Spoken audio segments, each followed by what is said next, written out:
we are here for another video, and we are here with Rob. He's from Affinity Home Loans. He's a lender here in Los Angeles. And I thought today we would do something a little bit different because, you know, I work with so many home buyers that don't really understand the pre-approval process, what to expect, what documents to, expect to prepare, and all that stuff. So today we're going to talk about the basics of what you need to know, and then we'll also do a example breakdown of what it takes to buy a $1 million property here in Los Angeles. Awesome. Do you think that there's going to be a shift in the real estate market and on your end once the elections pass? The only shift I see, if anything, I think the rates are gonna go back up.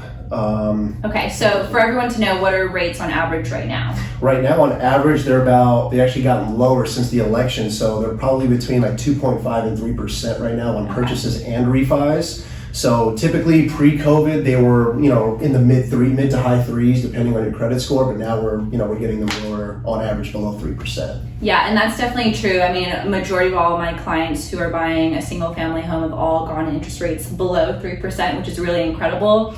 That's definitely opened up the buyer's pool for a lot of first-time home buyers to get into the market. That being said, that's definitely made things more competitive with limited inventory here in Los Angeles. So it's become definitely a game of playing with numbers, and buying a home has become more competitive, but it's not impossible. Okay, so for all of you at home who are watching, if you're interested on getting pre-approved, what are the first steps? Yeah, great question. So the first step is to in getting pre-approved, when you're talking with a loan officer, you want to provide the necessary documentation, whether you're a W-2 employee or a self-employed. Each category has its own set of documents. So for W-2 employees, you want to provide the standard paperwork of the most recent 2-year tax returns, most recent 2-year W-2s, most recent 30-day pay stubs, the copy of your ID, any retirement accounts, 401k, and your most recent 2-month bank statements. So that's for W-2. For self-employed, it's a little bit different now with COVID. Now they're asking for profit and loss statements, tax returns, business bank statements, things of that nature. So once the loan officer garners all that documentation, it takes about 1 to 2 days to thoroughly analyze all the documents, run the credit report, and if everything looks good, the loan officer is going to issue what's called a pre-approval letter. So that basically, it's official letter outlining how much you get pre-approved for, with the loan amount, the credit score, the purchase price, things of that nature. And that usually takes about 24 to 48 hours. Yeah, so if you guys get your paperwork in on time, then you should expect to get pre-approved fairly quickly. So we're gonna do a quick exercise. So I think this will be really helpful for all of you. Obviously, all of you are in very different price points. But that being said, we're just going to do an easy, clean number of $1 million and talk about the different loan options, what to expect to pay for, and kind of how that would work in terms of purchasing a home here in LA. So if I wanted to buy a $1 million property, what am I looking at? Sure, and that's going to depend, heavily on your down payment, because as you guys know, the county loan limit in LA is $765,000. So if you're going above $765,000, you're going to be going into what's called the jumbo loan range. So let's say you want to buy a $1 million home and you want to put $200,000 down. So obviously you'd be getting a jumbo loan. Now, every bank has different guidelines, different rules for how you can qualify for a jumbo loan. Some banks require you to have 15% down, 20% down. Some banks, are requiring now 30% down at least. Mm-hmm. And there's also a minimum requirement on the FICO score. Typically it's 700 for a FICO score on jumbo loans. And some banks are even requiring that you have a certain debt to income ratio. Some banks are saying you have to have a 45, a 43%. It depends on which lender you go with.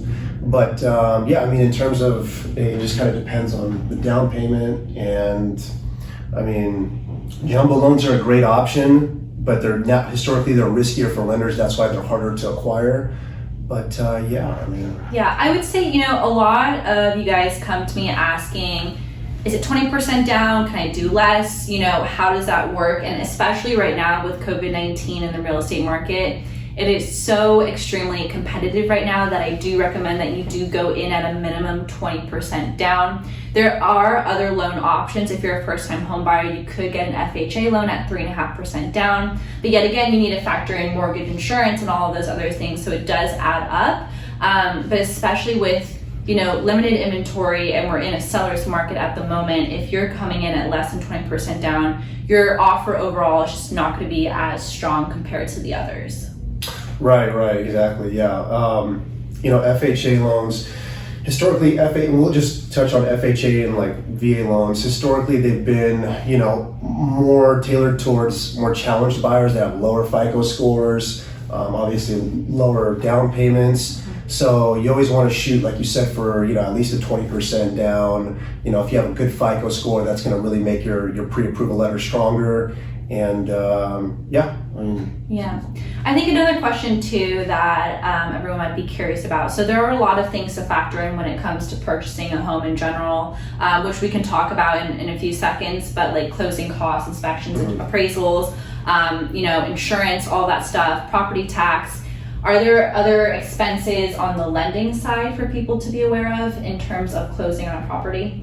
Right, yeah, great question. So again, it goes back to the specific lender. So sometimes, lenders would charge what's called an underwriting fee as part of the lender fee. Sometimes they charge a processing fee, or they'll charge like a funding fee. Now, here's the thing to keep in mind. Most lenders, they don't charge those fees, but however, those fees are still in their system.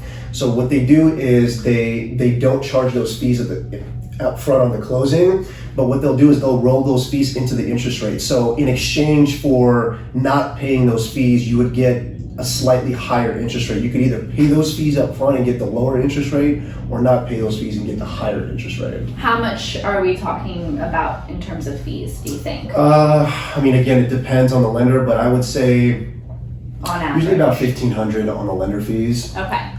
So some lenders don't even charge the fees at all, but again, that goes against the interest rate. So it's best, more ideal to pay those costs up front and get the lower interest rate, because there is about an 1/8 to 1/4 difference on the rate if you decide to pay them up front, which can save you some money. So so there's definitely a lot of things you need to keep in mind when it comes to closing a property to have money saved on this side. So for a down payment, if you're buying a $1 million house at 20% down, you need $200,000. And then if you want to pay off these lending fees, save about $1,500 on the side.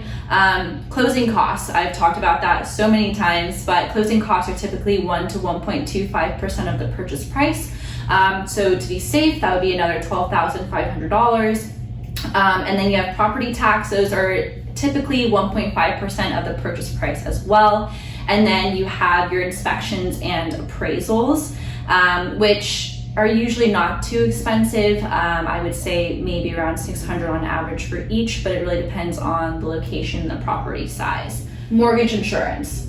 Do people have to pay that if they're coming in at 20% down, or only if they're going under that? Yeah, so that's a great question. So if you're putting down 20%, the great benefit is you don't have to pay mortgage insurance. And also for VA loans, you don't have to pay mortgage insurance either. So it's a great deal that a lot of my clients have been doing. They've been bringing in 20% just because they don't want to pay that extra $100 or $200 on the mortgage insurance monthly. So it's saved them some.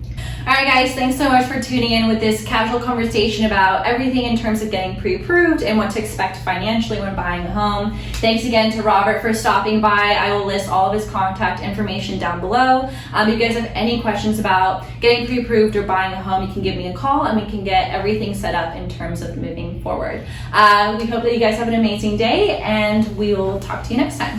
Awesome. Take care. Bye.